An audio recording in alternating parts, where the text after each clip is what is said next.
మీ ఎలాంటి వ్యాపార ప్రకటనలకైనా వెంటనే మా ఛానల్ సంప్రదించండి. ప్రస్తుతం మనతో పాటు ప్రముఖ తంత్ర జ్యోతిష్యులు, జ్యోతిష రత్న, జ్యోతిష సామ్రాట్ చింతా రుక్మాన్ గదరావు గారు మనతో ఉన్నారు. గురువు గారితో మాట్లాడేద్దాం.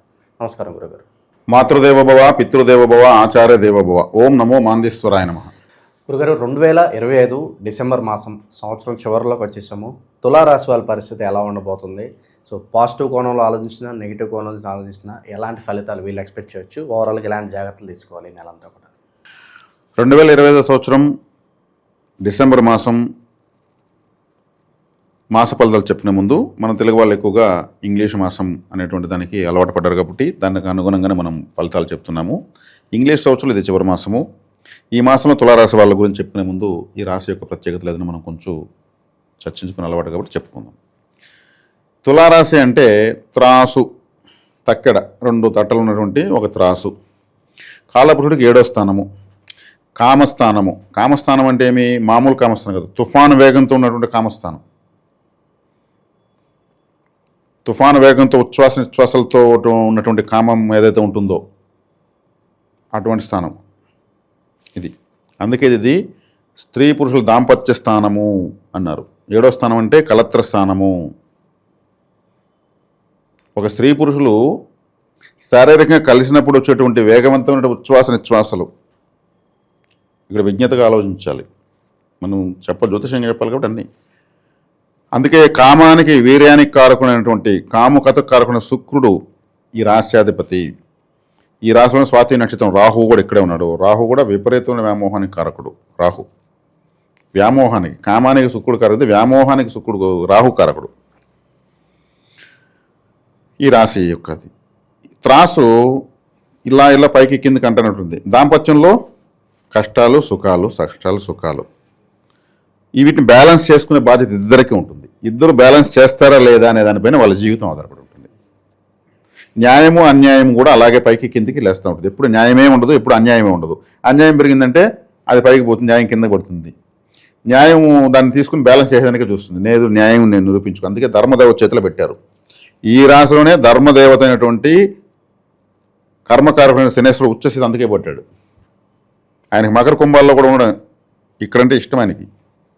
ఈ ధర్మరాశి అంటే న్యాయం అన్యాయానికి సూచిక కాబట్టి.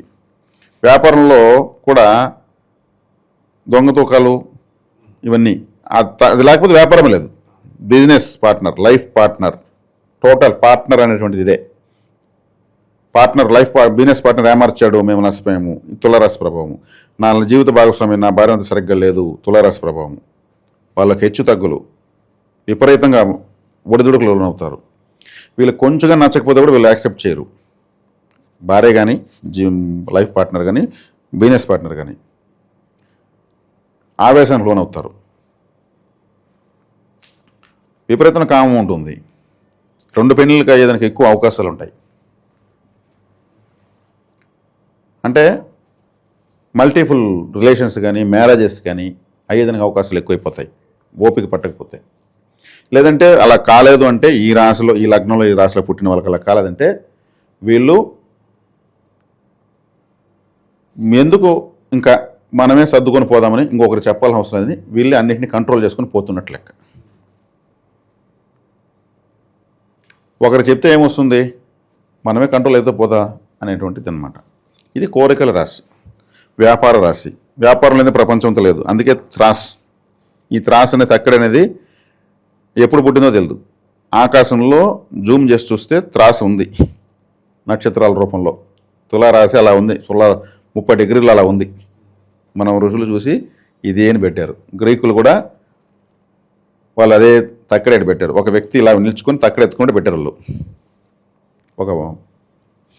కాబట్టి శుక్రుడు, కాముకతకు కారకుడు శుక్రుడే. వీళ్ళు అందుకే దీంట్లో సినిమా ఫీల్డ్ అంతా ఇక్కడే ఉంటుంది. హీరో హీరోయిన్, హీరోని ప్రేమించడం, హీరోయిన్ ప్రేమించడం, ట్రయాంగిల్ లవ్ స్టోరీస్. ఒక హీరోయిన్ గొప్పగా స్థాయికి వెళ్ళాలంటే తులారాశి ప్రభావం అంతే. అది ఎట్రా అంటే అక్కడ ఆ సినిమాలో మన ఉచ్ఛ్వాసం వాళ్ళు అప్ అండ్ డౌన్ చేసి పారేస్తారు. రొమాంటిక్ ఫిల్మ్స్ అక్కడ వాళ్ళు ఎంత అంటే వాళ్ళకి అవకాశం తెర మీద ఏం కావాలన్నా చూపించేస్తారు. టూ మచ్గా ఉండే సీన్ చూపిస్తారు, భావోద్వేగంతో ఉండే సీన్ చూపిస్తారు. కళలకు ఈ రాసే నిలయం. మంచి యాక్టర్, బా ఏ పోర్షన్ వేసినా ఇంకా యాక్టరు అదిరిపోతాడంటే రాహు ఇక్కడ ఉన్నాడు. రాహు ఉన్నది లేనట్టు, లేనిది ఉన్నట్టు. ఆయన ఒక పెద్ద హిప్నాటిస్టు, మాయ చేసే గ్రహం ఇక్కడే ఉంది. అందుకే సినిమా అంటేనే తెర మీద మాయ. అది గొప్పగా. ఎన్టీ రామారావు గారు స్వాతి నక్షత్రం తులారాశి, చిరంజీవి గారు కూడా తులారాశి ప్రభావం ఎక్కువ. ఆయన చిత్తా నక్షత్రం, చిత్తా 3-4 ఇక్కడే ఉన్నాయి. గొప్ప గొప్ప స్టార్స్ అంతా ఇక్కడే ఉన్నాయి. దాసనారాయణరావు తులారాశి నక్షత్రం స్వాతి అయింది. ఎంతమందిని వాళ్ళు వెండి తిరణంలో వెలిగింపజేయలేదు. ప్రేమ కావ్యాలు రాసేవాళ్ళు, ప్రేమల విరహాన్ని చూపించేవాళ్ళు. ఇది సినిమా ప్రపంచం లేదు. ప్రపంచంతో సినిమా ఇండస్ట్రీ చాలా పెద్దదండి. తులారాశి సినిమా కంటే పరుగులెత్తారు సమాజం మొత్తం. కుటుంబాలు పరిగెత్తాయి. తులారాశి అక్కడే న్యాయము, అన్యాయము, అక్రమము, కామము, వ్యామోహం అన్నీ చూపించే సినిమా పైన. అది తులారాశి కళ. అది పెద్ద కళ, అది పెద్ద ఆర్ట్. కాబట్టి ఇది తులారాశి యొక్క స్పెషాలిటీ. మనం మాస ఫలితాలకు వచ్చేద్దాం. ఇది నేను చెప్తా పోతే అడగబోతుంది, చాలా ఉంది. ప్రస్తుతం ఏ గ్రహాలు ఎలా అనుకూలిస్తున్నాయి, ఇమీడియట్గా జరిగే పాజిటివ్ నెగిటివ్ ఏంటి? 2-3 స్థానాలపైన రాశాధిపతి, భాగ్యాధిపతి, లాభాధిపతి అయినటువంటి రవి, శుక్ర, బుధుల గ్రహాలు 2వ స్థానం, 3వ స్థానం పైన ప్రభావాలు చూపిస్తున్నారు. మంచిదే. అంటే 3వ స్థానం అంటే చేసే ప్రయత్నాలు, ఎక్కువ గ్రహాలు అడిగిపోతుందంటే చేసే ప్రయత్నాలు సఫలీకృతం అవుతాయి. 2వ స్థానం అంటే ఫైనాన్సు. 9వ ఇంట్లో గురుగ్రహం మిథునంలోకి మళ్ళీ వెళ్ళాడు. ఈయనకు తులారాశికి 9వ ఇంట్లో కూడా భాగ్యము, దైవస్థానము, పితృస్థానము అక్కడ గురువు వెళ్ళాడు. గోచరిచ్చే గురువు శుభగ్రహమే. 5వ ఇంట్లో రాహు పెట్టా ఉన్నాడు. ఈ రాశికి రాహు శుభగ్రహం అని ఇప్పుడే చెప్పాను నేను. అక్కడ కూడా శతభిషం ఉంది మళ్ళీ ఇదే విధంగా. కాబట్టి రాహు కంఫర్ట్గా ఉన్నాడు. 6వ ఇంట్లో శని వక్రత్వం నశింపజేశాడు. 6వ ఇంట్లో పాపగ్రహం, విపరీత రాజయోగం. తులారాశికి ఎస్పెషల్లీ తులాలోనే శనేశ్వరు కంఫర్ట్గా ఉంటాడని చెప్పాను. ఆయన మళ్ళీ 6లో కూర్చున్నాడు. Very very super. కేతువు ఏది ఇప్పుడు ఆటంకాలు, కర్మలు ఉండాలని కదా, ఆయన 11లో లాభంలో ఉన్నాడు. లాభస్థానంలో ఏ గ్రహమైనా ఉపయోగిస్తుంది. ఫైనల్గా చూసుకుంటే వీళ్ళు మ్యాచ్ బ్రహ్మాండంగా ఆడతారు. ఊరికి టచ్ చేస్తే 4. వ్యక్తిగత జాతకంలో ఏదన్నా అప్ అండ్ డౌన్స్ ఉంటే అది మనం చెప్పలేం. గోచారిచ్చే మనం హామీ ఇస్తున్నాం. కాబట్టి ఈ వ్యక్తిగత జాతకంలో ఇక్కడ నేను ఇంత బాగా చెప్తున్నా, మాకైతే బాగలేదయ్యా బాబు, నువ్వేందో చెప్పేస్తావో అని అనుకునే వాళ్ళకు వాళ్ళ వ్యక్తిగత జాతకంలో వాళ్ళ పూర్వీకుల కర్మలు వీళ్ళకి ఆస్తులకు వచ్చుంటాయి. తాతగారు సంపాదించి కప్పిన కయ్యలో ఎలా అయితే మనం కూరగాయలు పంచుకుని తింటామో, ఆయన చేసిన పాపాన్ని కూడా మనం అనుభవించడానికి అర్హత ఉంటుంది. అది కూడా ఒక డాక్యుమెంట్, మన ఆస్తే. అది పుణ్యము పాపము 2 అనుభవించేదే జన్మ. కాబట్టి ఎవరు బ్యాలెన్స్ ఎంత ఉంటుందో మనం చెప్పలేం. స్వాతి నక్షత్రం పుట్టినంతా ఎన్టీ రామారావు కాలేరు కదా. ఆయన పుట్టినప్పుడు ఉన్న డిగ్రీస్ బట్టి వస్తుంది. మనం కొంతమంది స్టార్స్ని ఎగ్జాంపుల్ చెప్తాం. నేను కూడా స్వాతి నక్షత్రమే. నేను ఎన్టీ రామారావు అయిపోతా, చిరంజీవి అయిపోతున్నా కాదు కదా. అన్నీ మారిపోతాయి. 4 ఫాదర్స్ డాక్యుమెంట్స్, కులదేవతలు, వాళ్ళు పుట్టిన సంవత్సరం, నేను ఇంకొకరు పుట్టిన సంవత్సరం అన్నీ మారుతాయి. A to Z మారుతాయి. దాన్ని అనలైజ్ చేసి చెప్పేదే జ్యోతిషుడి బాధ్యత. కాబట్టి అలాగా ఉంటే ఏ రాశి వాళ్ళైనా సరే వాళ్ళ జాతకంలో వ్యక్తిగతంగా చూపించుకోవాలనుకుంటే చూపించుకోవచ్చు. దాన్ని మేము అనలైజ్ చేసి దాన్ని సపరేట్ మారిపోతాయి. మొత్తం బయలా ఫార్మాట్ మొత్తం మారుతుంది. వాళ్ళకి మాత్రం ఒక ఫార్మాట్ వస్తుంది. దాన్ని మేము చెప్పడం జరుగుతుంది. కాబట్టి తులారాశి వాళ్ళకు ఆల్మోస్ట్ గ్రహాలు మళ్ళీ ఏం చేసినాయి, డైరెక్షన్లకు వస్తున్నాయి మొత్తం. 3వ ఇంట్లో రవి మంచోడే, 3వ ఇంట్లో కుజుడు మంచోడే. 2-3 స్థానాలపైన రాష్ట్రాధిపతి మంచోడే. కమ్యూనికేషన్స్, కోఆపరేషన్స్, కనెక్టివిటీసు, సమాచార సేకరణ ఇంత కూడా బాగుంటుంది. ఎందుకంటే 3వ స్థానం అంటే మీడియేషన్. ఒక విలేకరు, ఒక టెలికమ్యూనికేషను, ఒక బిఎస్ఎన్ఎల్ అంటే 3వ స్థానమే. ఒక వార్తాపత్రిక అంటే 3వ స్థానమే.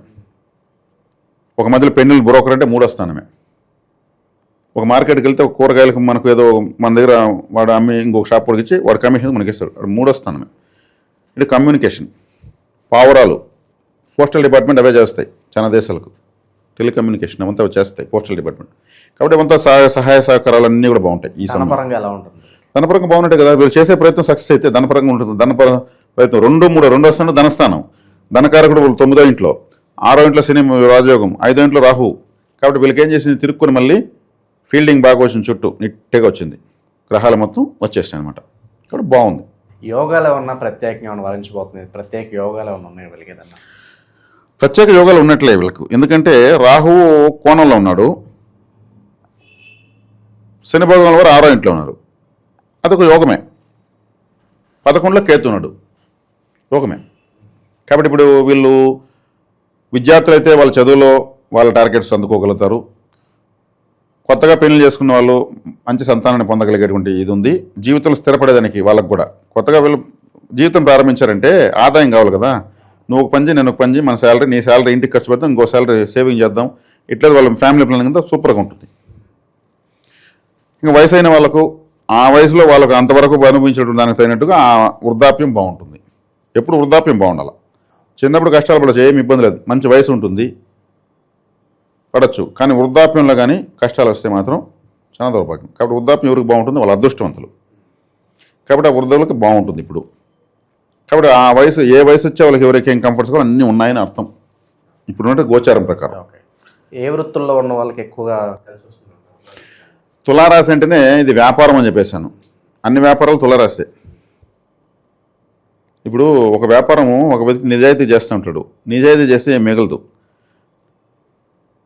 అతను నాకు పడిన అసలుకే అన్న తక్కువ ఇస్తున్నాను అని చెప్తాడు, కానీ అతను లాభం ఉంటుంది. అలా చెప్తే కానీ ఆ వస్తువుని అమ్మలేడు. అతను ఒరిజినల్ బిల్ అయితే చూపించే దీని మీద 100 రూపాయలు నడుతాడా? మా వరకు అసలుకి ఏమండి అన్న అని చెప్పి అయితే భుజాన్ని పెట్టుకెళ్ళిపోతారు. అప్పుడు వ్యాపారం అంటేనే మన వృత్తి కూడా మనం చూసుకొని చేసేది అని అర్థం. నిజమే చెప్పి వ్యాపారం చేస్తే భార్య బిడ్డలకు అన్యాయం చేసినట్టు. కాబట్టి ప్రపంచమంతా తులారాశిలో ఉందని. వ్యాపారం అంటే టోటల్ బిజినెస్, మొత్తం బిజినెస్ సెక్టర్ ఇది. కాబట్టి అన్ని వ్యాపారస్తులు ఇక్కడ వస్తారు. ఇప్పుడు గ్రహాలు బాగున్నాయి కాబట్టి అన్ని రకాల వ్యాపారస్తులకు బాగుందని అర్థం. ఈ తులారాశిలో ఉన్న అన్ని రకాల వ్యాపారస్తులకు బాగుందని అర్థం. ఈ టైంలో వీళ్ళు మిగిలి పెట్టుకోవచ్చు, సేవింగ్స్, బంగారు కొని పెట్టుకోవచ్చు, వెండి కొని పెట్టుకోవచ్చు. ఎందుకంటే శుక్రుడు రాశి, విశాఖ నక్షత్రం 3 పాదాలు దీంట్లోనే ఉంది. ధనకారకులు వీళ్ళిద్దరే. డబ్బులు కావాలంటే గురు శుక్రులే ఉండాల్సింది, వేరే గ్రహాలు కాదు. వీళ్ళిద్దరితో ఈ రాశి ఉంది, వ్యాపారం ఇక్కడే ఉంది. కాబట్టి ఇప్పుడు అంటే గురు శుక్రులు అంటే బంగారం గురువే. కాబట్టి బంగారు కొనిపెట్టుకోవచ్చు. ఇప్పుడు ఫ్యూచర్లో బంగారం మంచి స్థాయికి వెళ్తుంది, దాన్ని పెంచేస్తున్నారు వాంటెడ్గా. కొనిపెట్టుకోవచ్చు. బంగారం, వెండి అన్న కూడా కొనిపెట్టుకోవచ్చు. నేను సంవత్సరం ముందు చూస్తే 100 రూపాయల వెండి ఈరోజు 200 అయిపోయింది. అప్పుడు 1 లక్ష కొనుంటే ఇప్పుడు 2 లక్షలు కదా. ఏ వ్యాపారం అవసరం లేదు కదా. చెప్తున్నా, ప్రపంచమంతా ఒక పని కట్టుకొని ఈ లోహాలను పెంచేస్తున్నారు దేశాలకు దేశాలు కావాలని. వాళ్ళ ఇన్వెస్ట్మెంట్ అంతా బంగారం పైన పెట్టడంతో ఆ రేటు పెరిగిపోతుంది. వేడి పైన కోపాన్ని బంగారు పైన అభిమానం చూపిస్తున్నారు. కాబట్టి కొనిపెట్టుకోవడం మంచిది.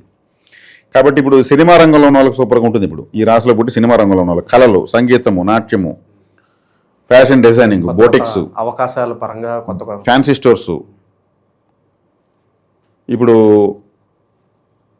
ఒక అందవిహీనంగా ఉన్న ఒక అమ్మాయిని కానీ అబ్బాయిని కానీ మేకప్ వేసి ఇంత అందంగా ఉన్న వాడిని నిరూపించేది శుక్రుల గ్రహం ప్రభావమే, ఆ రాశిది. చెప్పాను కదా, విపరీతమైనటువంటి మోహము, కామము ఉన్నటువంటి రాశి యొక్క శక్తి ఇక్కడ ఉంది. దాంపత్య స్థానము అని అర్థం, ఇంకేం లేదు. దాంపత్యం లేకపోతే జనరేషన్ ఎక్కడ ఉంది? లేదు కదా. దాంపత్యం భజన చేస్తూ వస్తుందా? ఒక అద్వితీయమైనటువంటి వ్యామోహంలో నుంచే ఈ సమస్య సృష్టి పుడతా ఉంది. ఒక భార్య, ఒక భర్త వాళ్ళు సమస్థితిని పాటించుకోవాలి. ఓకే. సో ప్రస్తుత కాలంలో వీళ్ళ గురించి ఒక మాటలో చెప్పాలంటే ఏం చెప్తారు? ప్రస్తుతం వీళ్ళకి అన్ని గ్రహాలు బాగున్నాయండి. బాగలేని గ్రహం అంటే ఏం లేదు నన్ను అడిగితే. చాలా బాగుంది. అన్ని వర్గాల వాళ్ళకు, ఆయా వయసుల వాళ్ళకంతా కూడా చక్కగానే ఉంది. ఈ గ్రహస్థితి కూడా ఇంకా లాంగ్ టైం రన్నింగ్ అయ్యేదానికి అవకాశం ఉంది. ఇంకా మళ్ళీ త్వరలో గురు భగవాన్ వారు ఉచ్చస్థితిలోకి వస్తారు, మళ్ళీ లాభంలోకి వస్తారు. శని భగవాన్ వారు ఇంకా కూడా 2 సంవత్సరాల పాటు 6లో ఉంటాడు. సంవత్సరం పైగా శనేశ్వరుడు మన గురు రాహు భగవాన్ వారు 5లో ఉంటారు. కాబట్టి దీర్ఘకాలికమైన సంచార గ్రహాలు కూడా ఎక్కువ టైము మంచి స్థానంలో ఉండడం వల్ల తులారాశి వాళ్ళకి ఇప్పుడల్లా వచ్చిన డోకా అయితే ఏమీ లేదు. మంచి భవిష్యత్తు నిలబెట్టుకోమని చెప్తున్నాను. సద్వినియోగం చేసుకో, అదే వీళ్ళు చేసుకోవడం జాగ్రత్త. నేను చెప్పాను కానీ భుజాల గ్రహాలు అవసరం లేదు. మళ్ళీ గ్రహాలు వ్యతిరేకమైన వస్తాయి కదా. ఇప్పుడు అనుకూలంగా గ్రహాలు కొద్ది రోజులకి ఇలా మారుతాయి కదా, ఆ పిచ్చి మారుతుంది కదా, అప్పుడు వీళ్ళు మూలధనం పెట్టుకుంటే లాగచ్చు. సో దీంతో పాటు దైవ బలం కూడా యాడ్ అవ్వాలి. ఎటువంటి పరిహారం? దైవబలం యాడ్ అవ్వాలంటే వీళ్ళకి ఒకటేనండి, ధర్మదేవత యొక్క త్రాసు వీళ్ళ చేతిలో ఉంది కాబట్టి వీళ్ళు ధర్మాన్ని తప్పకూడదు. తప్పితే ముందు పెట్టుబడేది వీళ్ళకి. ఇప్పుడు బ్రహ్మ విష్ణు మహేశ్వరులైనా కానీ ఒక చోట చేతులు కట్టుకుని నిలుచుకుంటారు తప్పు చేస్తే.